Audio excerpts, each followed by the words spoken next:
B numbers out here? Not too many B numbers around anymore. And when I talked to, I did find one in the county jail in Modesto. And I said, how come there's no more B numbers around? He said, the lifestyle kills us all. Oh yeah. B46297. Got involved with a group in Los Angeles known as the Manson Family. Went to the ranch, took my kids out there. I went from having no wife to having 6 wives. My kids went from having no mom to having 6 moms. I'm telling you, we were having a party.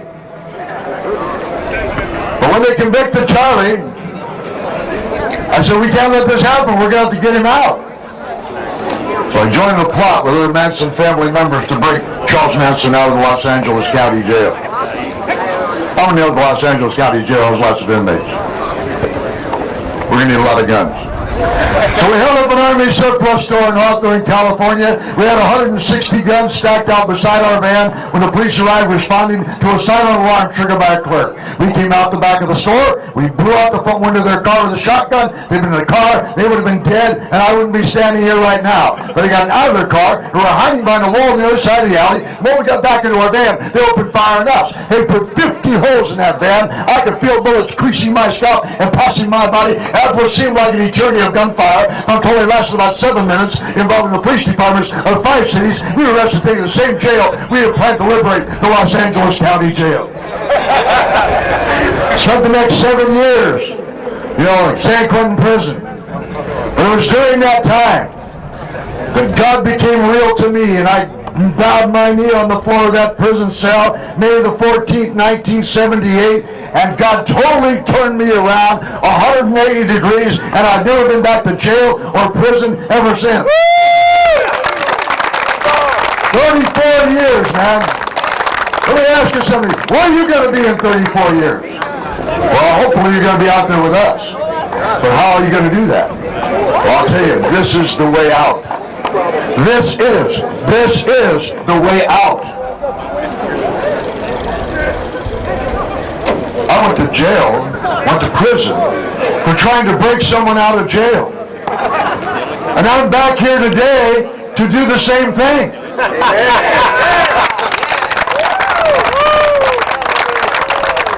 To break you out of all that stinking thinking that has you getting here, got you in here in the first place. That's right. We want to see you out there with us. Amen. I'm sick and tired of these places, are you? I've seen enough steel and concrete to last me for a lifetime. I've seen enough death to last me for a lifetime. In 1 year in my prison, we saw 87 men stabbed. 12 of them died. One slipping around his own blood right in front of my cell. I said, you know what? I don't want no more of this. I want to get out. I want to stay out. And God, if you have a plan, I'm a player. And here we are, 34 years later. The 4 kids I had before I went to the penitentiary, that wound up in foster homes, juvenile hall, and orphanage. Today, they are all born-again Christians in ministry. Pastors, missionaries, evangelists, Bible study leaders, and they all point back to this convict and tell them, we knew God was real when we saw him change our dad. They're looking at you, Dad, and they're going to follow you. How many here have kids? I want you to know there's hope for your kids. I made every mistake as a parent. When I finally came to the end of myself on the floor of a prison cell in a place just like this, God totally turned it around, and today all 4 of those kids are born-again Christians. I never have to worry about them being in a place like this. There's hope for your family.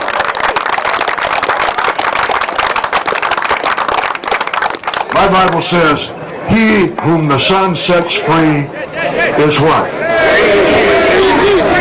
He whom the Son sets free is what? Free! Free indeed. How many of you want to be free? I want to be free. I want to stay free. And I got out of prison, became faithful in a local church, and I've been out for 34 years, and if it doesn't work, somebody better tell me, all right? Okay, here we are. Appreciate the opportunity to come. Appreciate your attention. Someday, you're going to be standing here holding this microphone. Amen. Amen. Someday, this is going to be your job. Because they'll listen to you when they won't listen to anybody else. Those young people out there in juvenile hall, those kids, they want to hear what you have to say. Amen. If you've been to the end of the road, they're on. And they don't want to come here. You can talk to them. Tell them some stories, right? Got stories? Tell them some stories. Scare the hell out of them. Keep them out of this place. God bless you. Thank you very much. He's holding you right now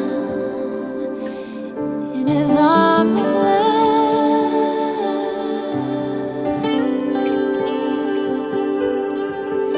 His arms of love.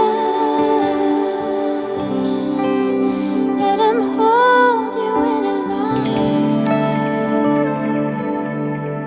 'Cause there is safety in his arms of love.